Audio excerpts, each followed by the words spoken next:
Ladies and gentlemen, if there was ever a right time to fight fake news and misinformation, that time is now. With a global pandemic that's infected more than 50 million people and showing no signs of slowing down, it's absolutely critical that people get the right information that could save their lives.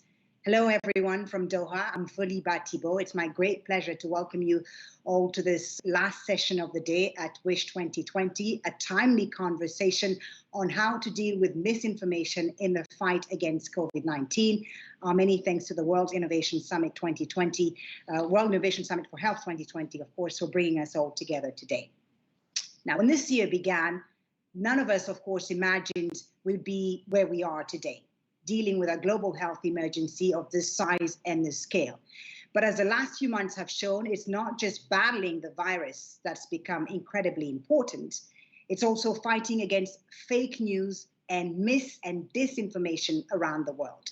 This includes, of course, unproven so-called drugs or remedies to ward off the virus that have proven fatal in some instances. It's also about providing the correct health information to people who may not otherwise have it. The World Health Organization recently signed an agreement with the online giant Wikipedia to have its information widely available on the site in more than 70 languages. The agency says that this is part of its efforts to counter misinformation and provide people with the right tools and data to keep themselves and their families safe during this crisis. And now, as drug companies release promising results for a possible COVID-19 vaccine, we must also tackle the issue of the anti-vaccine movement and how it could impact the fight to end the pandemic. And of course, the rise of fake news didn't start with COVID-19. It's been around for some time, but its power and influence became apparent 4 or 5 years ago when the United States and the United Kingdom held crucial votes in which misinformation and fake news played a prominent role. So what these incidents related to the 2016 US election and Brexit referendum vote have shown us is the extraordinary need to build a framework and provide tools to allow us to easily filter facts from fiction when it comes to online information, especially critical messaging on global health.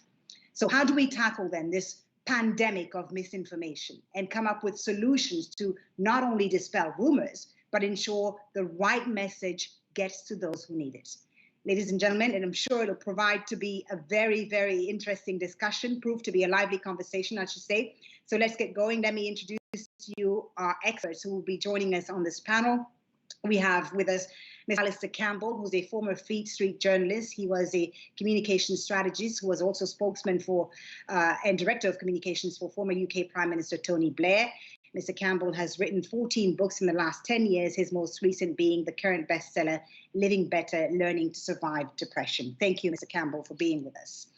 Also with us, Dr. Fiona Godley, who's been the editor of the BMJ since 2005 and is the first woman to hold that position in the prominent medical journal's 180-year history. And her team at the BMJ has been frequently called upon over recent months to counter medical myths surrounding COVID-19.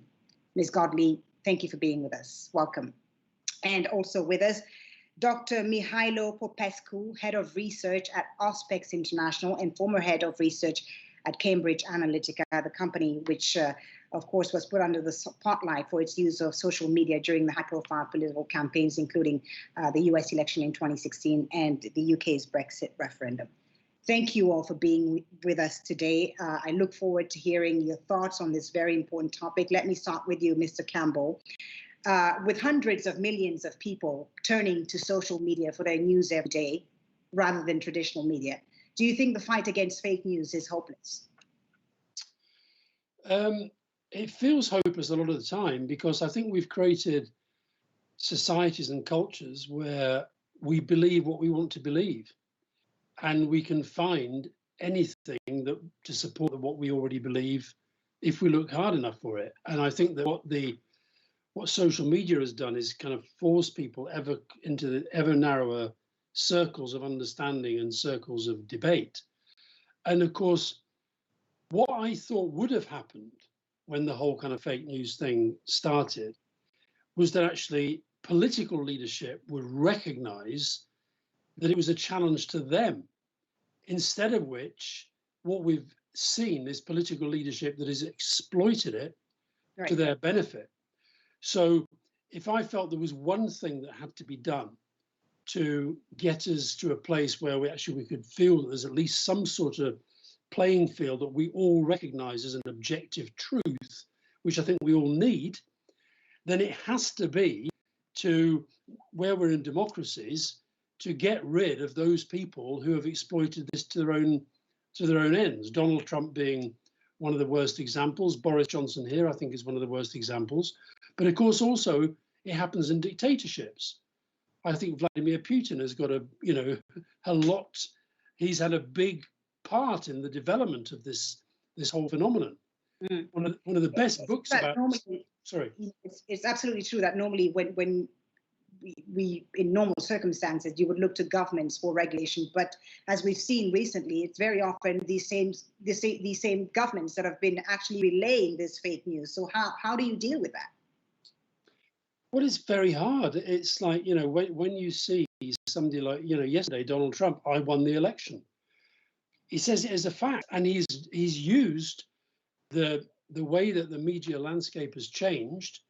He's used that to develop a backing where people will believe him. It's not just that they'll support him for saying it, they believe him. Mm. And I was talking, he said that thing famously a few years ago, and he was up against Hillary Clinton. He said, I could walk down Fifth Avenue and murder somebody and my people would still love me. Well, I was listening to a German podcast the other day, a guy called Sasha Lobo. He said it's worse than that. He could strangle a cat live on television, and while he was strangling it, he could say he really loves cats. Right. And his people would believe him. So I'm afraid I don't really know what the answer is to that, other than democracy getting rid of him. Let's bring the conversation back to the COVID-19 pandemic. Dr. Fiona Godley, bad information produced intentionally or otherwise has always existed. What is unique in your view about the way misinformation and disinformation works now during the COVID-19 crisis, and what's made it so potent? Well, I think this is absolutely a very complicated phenomenon, isn't it? And I think, as you say, the COVID pandemic has absolutely brought into high relief problems that had been around before the internet, but amplified by social media in recent decades.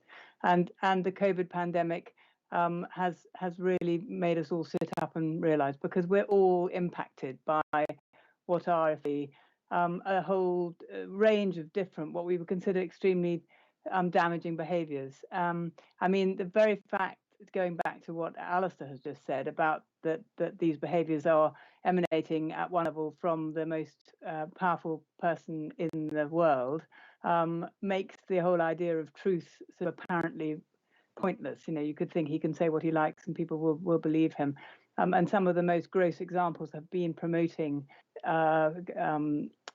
treatments that don't have the data to justify that promotion. And we've had a whole sequence of examples around that.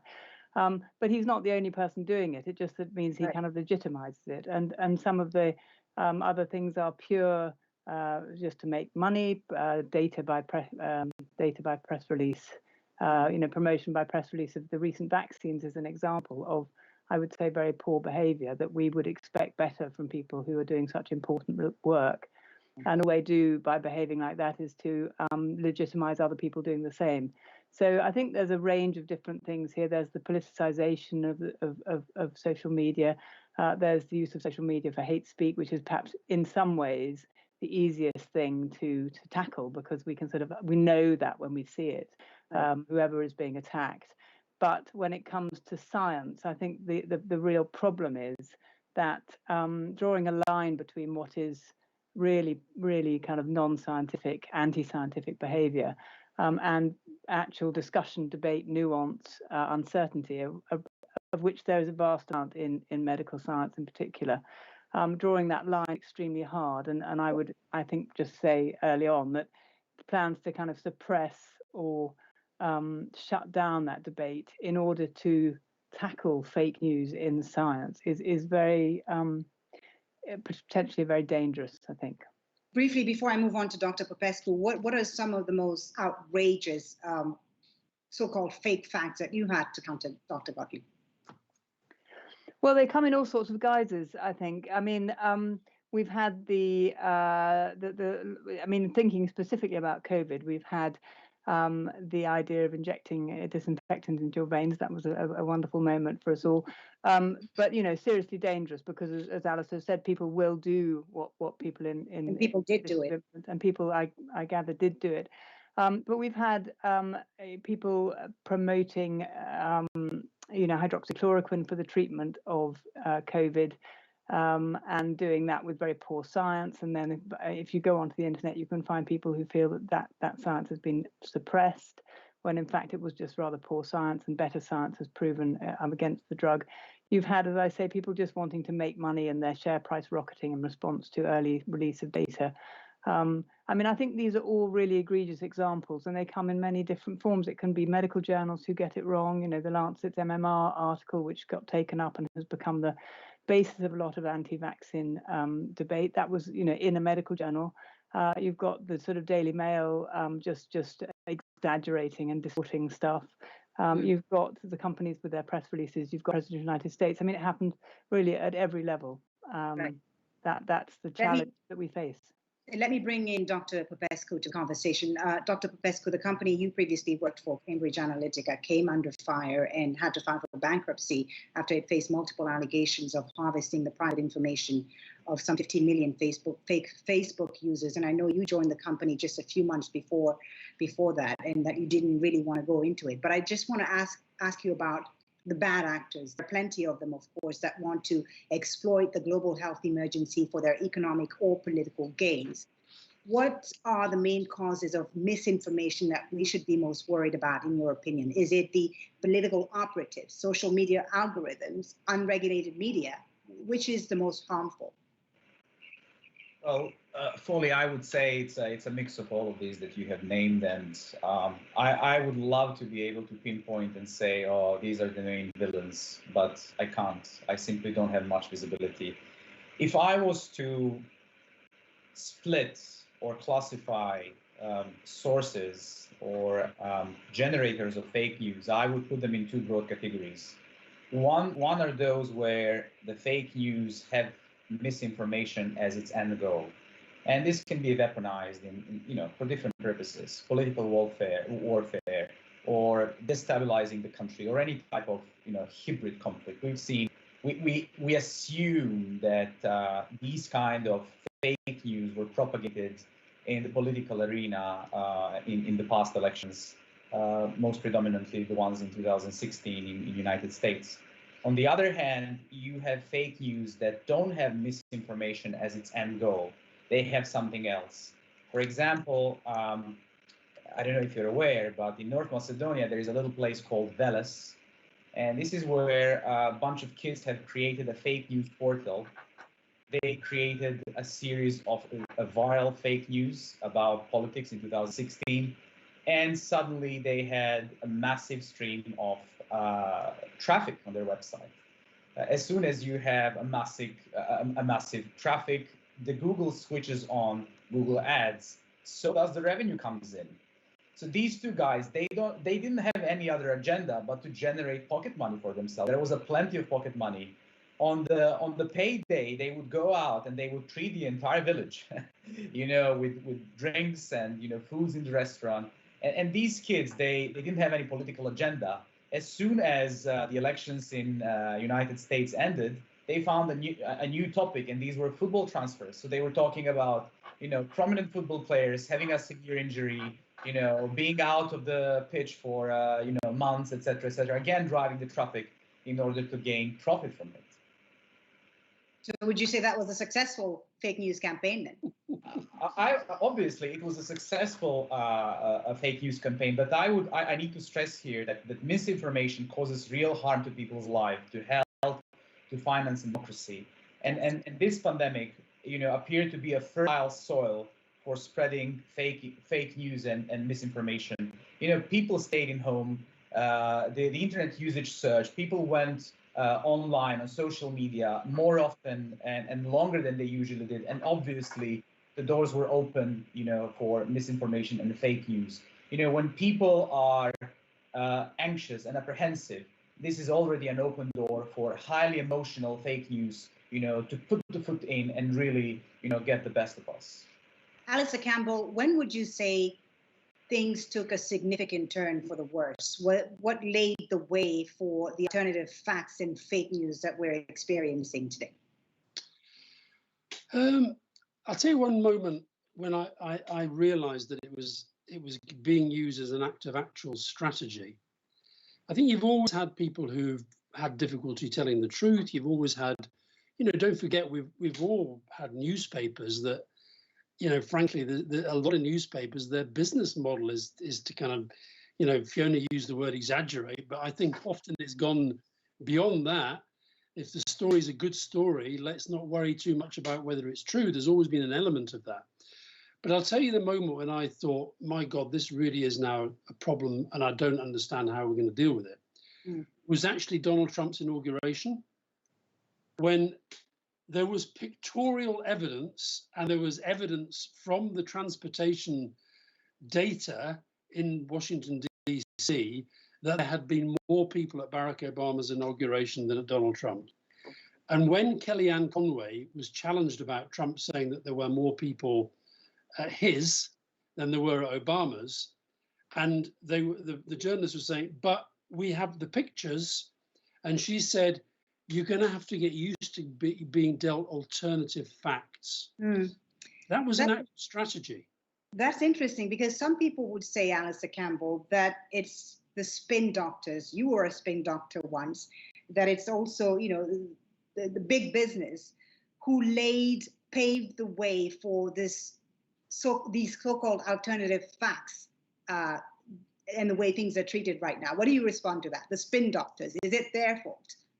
No, because you see, the thing about, for me, what a spin, I don't even know anymore what a spin doctor is meant to mean. What I like to think that we did, my job was to support a prime minister in the communication of an agenda that he had for the country. And that's what we were trying to do. And if you go back, some of the best spin doctoring, I was once asked, what's your favorite soundbite of all time? And I said it was Veni Vidi Vici. Right? I came, I saw, I conquered. That's back, we're talking centuries ago. Some of the best strategic communication is in the Bible. The 10 Commandments is one of the best pieces of communication there's ever been. So I don't accept that. I think that I certainly accept that in politics and in government and in campaigning, you push really, really hard against your opponents. You try to define a certain way. And sometimes the truth, can get lost. I accept that. But I don't accept that we lied. What I see with Trump is somebody who lies as an act of strategy. And I think that I mentioned Putin. I think it's really interesting in Russia. There's a great book written about Russia called Nothing is True and Everything is Possible. Nothing is true and everything is possible. When as an act of strategy, you try to persuade people that there's nothing they can believe other than that they want to believe from the voices that they want to believe it from, then the world has a problem. And that's where we are now. In the US, Fiona, we've seen President Trump, as we've said, contradict his own health experts like Dr. Anthony Fauci.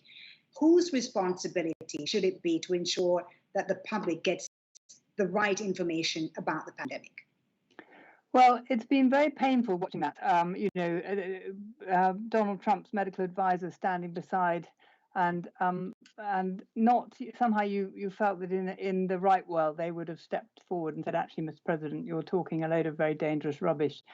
And you likewise, to some extent, perhaps in other countries, the UK, we've watched the advisors of government, I think being more silent than we would like. So all of those are kind of variations on a failure to stand up for truth at times. And I guess that in terms of whose responsibilities, each of us individually has to stand up to our own truth. But as professional groups and as scientists, medics, whatever your role, I think that despite agreeing with Aleister and I think Mike about the huge complexity and difficulty, that this is it's an inconquerable problem in some ways. each of us in our own role has to continue the fight because we can't relinquish the ground. And that means, you know, it is important to have the fact checking. You know, at the end of that terrible speech from President Trump, where he, you know, came on after Biden had been declared in the second day, I think it was, and he just, you know, a vast number of untruths. And I think the fact checking of that speech was really important, and people need to continue to do that work. I think it's right to hold accountable people like Anthony Fauci, who I think has done a fantastic job under extraordinarily difficult circumstances, and hasn't done it by laying out blame. He's done it by just continuing to speak his own truth. And I think, you know, I have huge admiration for him. So I think each of us has to continue to do that. We have to keep educating those around us, especially the young, how to appraise evidence, how to make a rational argument, how to deal with uncertainty. We have to invest in and support really good journalism so that there are people who are actually actively presenting challenge and you know, checking the facts for us. I mean, the whole host of things that make up that continued fight against untruth. I mean, you know, there is no ultimate truth, but there are facts. There are facts. So, and there's a rational argument around those facts. I think we've sort of lost the art of, as Aleister said, we're all penned in now in our very narrow sort of echo chambers created by social media, and we have to try to broaden that discussion and really teach and encourage rational argument. Right. Dr. Popescu, Dr. Fiona Godley mentioned social media there. I mean, once again, online platforms are being used as the main tools for disinformation and consumer hoaxes. But we can't blame online platforms alone, can we?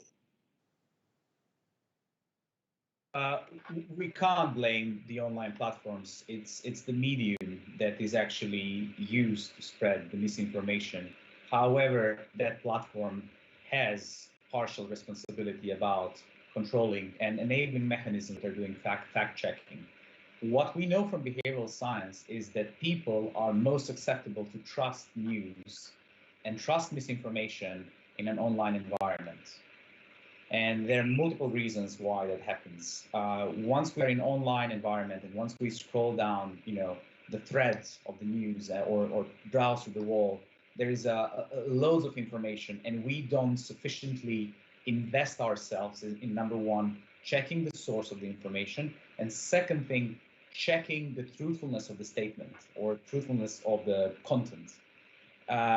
If you, for example, add an image to a headline, it is several times more likely to be trusted than just having text. So there are different mechanisms how we actually start trusting the misinformation, and these mechanisms are simple. And they're actually playing on our cognitive biases. So number thing is there is something that is called belief built by repetition, and it's nothing new. You know, Goebbels once said that 1,000 times repeated lie becomes a truth. So you know, this also happens in online environment where, you know, misinformation is repeatedly you know, displayed. People start believing that it is true. Second thing, if it's written in a plain language and if we can quickly process it, we're more likely to hold it as a fact. And finally, there is something called motivated reasoning. And this tells basically that, you know, our own paradigms and worldviews are actually picking on what we are going to believe. And even in cases when the evidence is shown that we were wrong, sometimes we struggle to really reject our false beliefs. So what is the best way then, do you think, Dr. Vesco, to fight and to tackle this misinformation and disinformation as well? So first we have to acknowledge that, you know, most of us living today and probably watching this session were born before the internet has been launched, okay? And very few of us actually had some kind of subjects in the school or at the universities about media literacy, or let's say critical reading and understanding of the text. So first and the foremost, we have to educate people. We know the science shows us that in particular susceptible to misinformation are generally older people as well as people with lower education. The younger, on the other hand, have more chances to be educated in the school and taught about how to read and approach this use. So they better handle their information, but they're more likely to spread misinformation. So that's one thing. Education is the key. Second thing that I believe is going to help us tackle this is actually enforcing tech giants to label and prevent fake news spread. They started recently doing so, and we've seen that European Commission has called tech giants to really, step up and really face this challenge. Finally, we as consumers of the news, we have to call up those news and headlines that we as consumers see that they are misleading. The evidence, again, scientific evidence shows that only 1 in 2 will actually, call up misinformation when they see it. So half of the people just decide to ignore and pass by something that's untrue and that's sitting there on social media. That's interesting. Aleister Campbell, I want to talk to you about the issue of free speech. As we know, tackling misinformation is a very delicate dance between accurate information and free speech. And many countries, including China, Egypt, Malaysia, have brought in legislation to control what they consider fake news, and nearly all of them have been accused of committing excesses.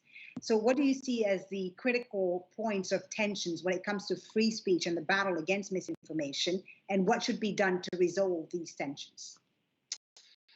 Well, look, when you're talking about dictatorships where people are locked up for who they are and what they believe and what they say, that is something which the rest of the world should be alarmed about and should be united in campaigning against. Instead of which, what we have on the extremes of our politics, we have people who claim the mantle of free speech is being used against them.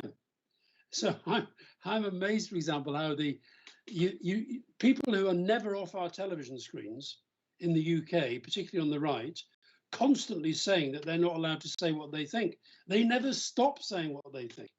So actually, we do have free speech, but what we have is the exploitation of free speech as a political tool being used against.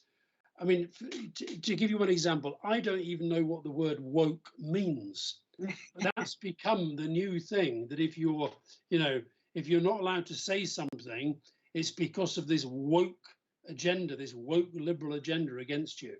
So I think that what that is doing is minimizing the battle for free speech, where free speech really is being outlawed, where free speech really isn't being allowed. So, I think that I agree with Michael about we have to call this out more than we do. And the trouble is, we've already, people are leading busy lives, and it's like, I don't want to spend all my life going through social media. I don't want to spend all my life worrying about some right-wing crank is saying on American radio. I want to kind of get on with my life, but the noise around us is now so loud that I feel that we do. I think Fiona and Michael are saying it in a different way. They're saying the same thing. We all actually, if we worry about what sort of society we're living in, we're actually going to have to embrace this as a duty, actually to challenge what is being said about the world around us on social media and in the mainstream media all of the time. And it's bloody exhausting. But if we don't do it, and if we don't have the organizations who will do it, I saw today, somebody was appealing for a fundraiser to hire some journalists. And on the one hand, I thought, yeah, I can see why. But the point they were making was that most of the big media, and whether you're talking about, Google, Apple, Facebook, Amazon, etc., they're the big powers. But then when you talk about television and big newspapers, they are run in the main by right-wing billionaires, certainly in our country. Okay, how do you challenge that? Right. You challenge that by giving a bit of support to the little guy who's trying to stand up against it. Dr. Godley, over the course of the pandemic, different social media companies have made a number of changes to their policies to try and tackle this, fake news and harmful and misleading information. We've seen Twitter and Facebook label misleading tweets by President Trump, for instance, or even remove them. And yet, when you speak to Americans, 28% of them believe that Bill Gates wants to use the Covid-19 vaccine to implant microchips in people. So first of all, do you see an achievement of an effective vaccine being undermined by this? And, if what else could be done? I mean, social media companies, of course, are trying to do something about it, but what else should be done? Well, I absolutely see this as a threat to a successful vaccination program around the world. And, we've seen the rise in certain infectious diseases because vaccination has become so subject to people's fears, and that those fears have been played upon by a whole range of different groups. I mean, not only people who have a kind of academic medical view that vaccines may be harmful, but also, as we've discovered, Russian bots who want to just destabilize and have decided that anti-vaccine is a mechanism for just spreading doubt and putting fear in people's lives. So I think it's a huge issue.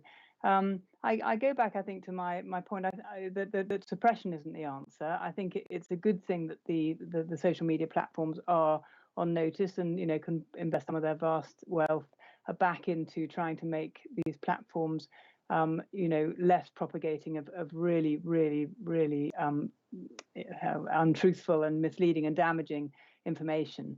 But I think also we have to sort of picking up on the thing that Mike said is it's not as if the groups spreading this stuff have all the tools. Those tools are just as available to those wanting to present truth. And I think we don't necessarily make the most use of them. The point you've made, Mike, about pictures, about repeated messages, about clarity. In a podcast I was on this morning, someone mentioned that the German government's approach to encouraging public health measures, and just as a really good example of how to get it right. And we don't always do that, in fact rarely get that right. So I think there's a lot of skills that we, if we consider ourselves to be on the side of the angels, need to learn and adopt and make use of widely in order to continue the good fight against these things, because fight against it we must.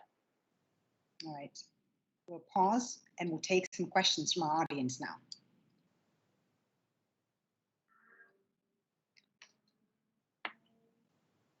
So quite a few questions coming in. Let me put this first one to you, Mr. Aleister Campbell. The term fake news was popularized by Donald Trump. Do you think this concept and that term will naturally regress when he leaves office? I'd like to think it would, but I don't think so. Sorry, my light has just gone out. It's fine. We can still see you. That's the most important. I don't think it will, because I think it's a phenomenon that's too deep. He did it very deliberately right at the start. If you remember, anything that anybody said that he didn't like, he just said it was fake news. And it's this business of saying, unless it's something that I'm saying to you, unless it's something that's to my benefit, it is not true. I think Biden winning is a huge step forward. I think Biden on the health front saying we're going to get back to listening to science is a huge step forward. But I think that you'll find other actors will come in. I mean, look what's happened in Brazil with Bolsonaro. He's done the same thing. How other actors use this in future elections, I think, will be jury out on whether this is going to lead to a big change. I fear it might not. All right, so fake news, the term at least is here to stay in your view. Dr. Popescu, another question here from our audience. Do you think social media has put profits before truth? Many feel that they do not do enough to stop inflammatory or obviously untrue stories. Shouldn't they fact check? A question from someone who's watching this online. Thank you. That is a very interesting question. I would say that technology is exponential and humans are not. And, when we build an innovation and when we deploy this innovation, we create a new complexity, and we don't know how this complexity is going to pan out. So I truly believe that all social media were built with something positive in mind. And the way how we use this technology, I can start selling hammers, and you can use hammer to fix something, but you can also use hammer to smash someone's head. I didn't produce this hammer for people to go around and smash things. So I don't think that spreading of misinformation was the purpose of the social media. They do have responsibility of controlling what gets spread on social media. Obviously, something that is against the morals, something that is against ethics, something that is racial, of course, should be banned. And obviously there are policies that are banning propagation of such content. More recently, we've seen the surge of misinformation and fake news. And obviously there is always a time lag until, those platforms and companies and social media pick up on this issue, understand how it works, and then start implementing some measures to either prevent, control, or label this. So I would say ultimately, I don't think anyone had this bad option at the beginning, at the start of building these social media platforms. But as I said, innovation and technology always comes first, and then academia and law follows. And there is always this time lag when you have people who are taking advantage of the vacuum, and do certain things that are harmful. But can I just jump in there? That is why it's so alarming that you have in Britain a prime minister who has said he's prepared to break the law, and you have in America a president who is not abiding by any of the norms of the transition of power. So that's why I find this so scary about what's happening at the moment. I completely agree that normally you would have these other parts of the system, if you like, and academia and law, definitely part of them, big important parts, who then come in and analyze something. But if you've got the technology companies who, it strikes me of maybe, I agree that they didn't necessarily set out to go around smashing people's heads open with hammers, but while their heads are being smashed open, they sort of sit there saying, well, there's nothing much we can do now. We will just carry on being nice to each other and trying to. There's nothing much that anyone can do, then, what hope do we have? Who do we turn to? I agree with you fully. I think that with great power comes great responsibility. Obviously, social media platforms nowadays have massive power, and they are the ones who are very responsible, to the societies and communities using those platforms. But we as users we need to come to a realization that these platforms are apparently free to use, okay? And we need to wonder, how come I could use this platform free of charge? How is this platform making the money? Am I being a commodity? Of course I am. We are being sold, as audience. If you went to a supermarket tomorrow and you brought a basket of, groceries to the, till, and they said, oh, just pass by, that's fine. You say, like, is someone crazy? What's going on? I should be paying for these services. We need to understand the social media are having massive infrastructure behind themselves. For example, Facebook, their data warehouse center, the size of 10 football stadiums. Imagine the utility bill, the electricity bill just to run those servers is massive. So how are they making the money? Obviously, they're selling us as audiences. So in that respect, there is some kind of conflicting interest. The social media needs to keep us selling as the audience to make sufficient profit. But in the same time, if they don't prevent, misinformation and fake news spreading, this can come back to them as boomerang. And obviously it's coming. People are realizing that, big portion of responsibility is down to social media. But I'm saying, we are not innocent neither. We as users have to realize that, it is our responsibility to think about, our role in all this, ecosystem. Users indeed have a role and responsibility. Dr. Godley, let me put this final audience question to you. With such a divided world right now, how do we encourage people to consider views from the other side and to reflect on their own preconceptions? This is going to be vital when a vaccine is rolled out. Well, I think that's absolutely right. This gets back to the point about helping people to, trying to find ways that people will acknowledge uncertainty, nuance, and be able to live within that and discuss alternate views. I mean, at its core, we have to deal with education, of the young. But as Michael's been said, in fact, it's often the older groups who find this more difficult and become more easily sort of sectioned off into specific, very hardened attitudes. So I think it's going to be extremely difficult. I agree with what's been said about the need for the social media platforms to take responsibility. And I think they are making sufficiently vast profits for us to demand that. I think the election of Joe Biden is an important event, a crucial event, because we may now see politicians and therefore lawmakers stepping up and saying this needs to happen, and those vested interests that are so much keeping the current status quo in place will be challenged if we have people of that sort in government. In the UK, we haven't got that sort of government yet. I'm not making a party political point here, but it's certainly one where behaviours of certain high politicians in power have fallen below what we would like, and we need to hold those politicians to account. So there's a whole host of things, but I think in the end it's that combination of the politicians, the legislature, the social media platforms, and us as individuals, and real courage to those people who do put their heads above the parapet, who really put their really work to try to battle against the untruths and misinformation, and I think they are the real heroes of the moment. All right, let's try and end this on a hopeful note and not doom and gloom. Aleister Campbell, your last word.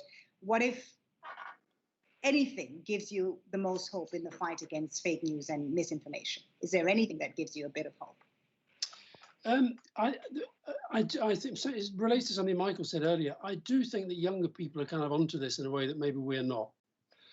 And I think that I thought what was one of the most extraordinary things of when Zuckerberg was at the Senate, the Committee of American Representatives, and it really was like watching a generation gap on display. I think there will be enough innovation at the young end of the market to give me hope that it will dawn on our generation that we have helped create an absolute monster.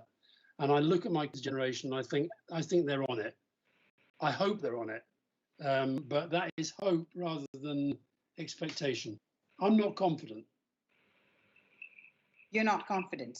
I'm not really confident, no. I think we're in a real mess. I think in the end, politics is going to have to take the lead on this, and that means getting rid of bad governments. All right. Dr. Popescu, are you a bit more confident than Aleister Campbell? Well, I have to admit I'm always an optimist, and I would say with the rise of education, more and more people will be able to recognize fake news and fall, less likely to fall prey to the fake news. So I'm hopeful in that respect. And Dr. Godley, you have the last word. What gives you hope? Are you confident? Are you hopeful that this fight against fake news can if not be won, at least can be advanced? I think the realistic answer is we are in a mess. I think we've got real challenges ahead. I do tend towards optimism, and I do tend to think that the answer lies in the young. And I think what's been said about holding politicians to account, making them realise that they do set the global tone. We have to tackle bad government and misinformation that they encourage. All right. Thank you to all three of you for a very lively and interesting discussion. Of course, we could have gone on. There's so much to talk about. Thank you very much. Thank you to our online audience as well for watching and taking part in this important discussion, fake news and the COVID-19 pandemic. And of course, we'll be talking about this, I'm sure, in the next few months when, a vaccine becomes available and is distributed. And of course, to the whole Wish 2020 team and the Qatar Foundation and all of its partners, thank you for bringing us all together for this very special virtual Wish 2020 Summit. For more on this and other sessions at Wish 2020, please visit 2020.wish.org.qa, and don't forget to join us tomorrow, Wednesday, for another full day of sessions at Wish 2020. Thank you very much for watching. I'm Foliba Thibault in Doha, wishing you a very good evening.